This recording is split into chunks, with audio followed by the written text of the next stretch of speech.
عہد کو پورا کرنے والے کون؟ جنہوں نے قربانیاں پیش کر دی.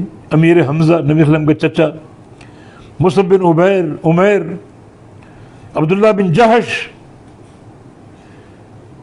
انس بن نضر، جس میدان میں ڈٹ گئے اور اپنی قربانیاں پیش کر دی، جان قربان کر دی. بلکہ جان قربان کرنے کا جذبہ ان میں پیش انس بن نضر.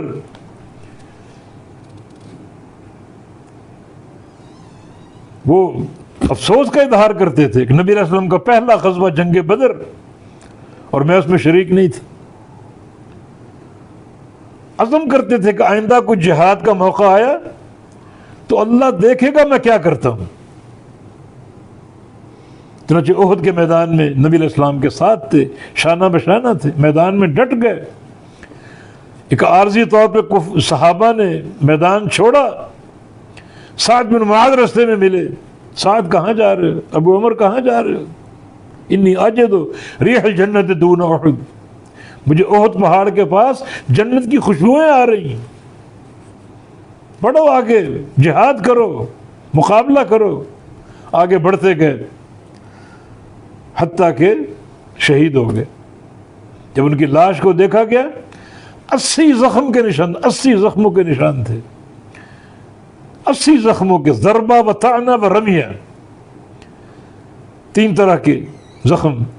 ضربہ تلوار کے زخم کو بولتے ہیں، طعنہ نیزے کے زخم کو، اور رمیہ تیر کے زخم کو.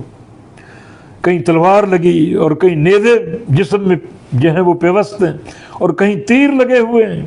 جب زخموں کو شمار کیا 80 زخم. پہچانے نہیں گئے.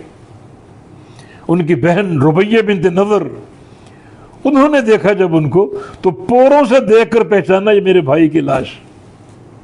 بعض حدیث میں تل کا ذکر آتا ہے، تل کا نشان تھا، اس سے پہچاننے کہ یہ میرے بھائی کی لاش. یہ اللہ سے وعدہ کیا، سچا کر دکھایا، جہاد کرنے کا، دشمن کا مقابلہ کرنے کا، اور اپنی قربانی بھی دے دی. وَمِنْهُمْ مَن يَنْتَظِرُ، اور کچھ انتظار میں ہیں.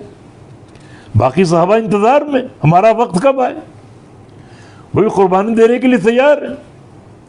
کہ جو بھی جہاد ہوتا ہے اس میں 2 اچھائیاں، ان میں سے ایک کی لگن ہوتی، یا شہادت کی یا فتح کی.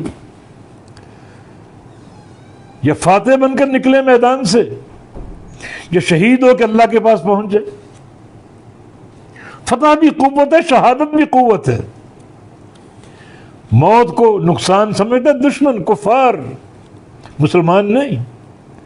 مسلمان اگر قربانی دیتے ہیں، خون بہتا ہے، اسے قوت سمجھتے ہیں. اللہ اس خون کو دیکھتا ہے کہ میری خاطر میرے بندے نے خون بہا دیا. اللہ کی رضا آ جاتی ہے، اس کی مدد آ جاتی ہے، اس کی نصرت آ جاتی ہے. کفار اس کو نقصان سمجھتے ہیں، ہم اسے کامیابی سمجھتے ہیں. تو میدان جہاد میں 2 ہی نیتیں، 2 ہی مقاصد، یا تو شہادت کی موت مل جائے یا فتح حاصل ہو جائے.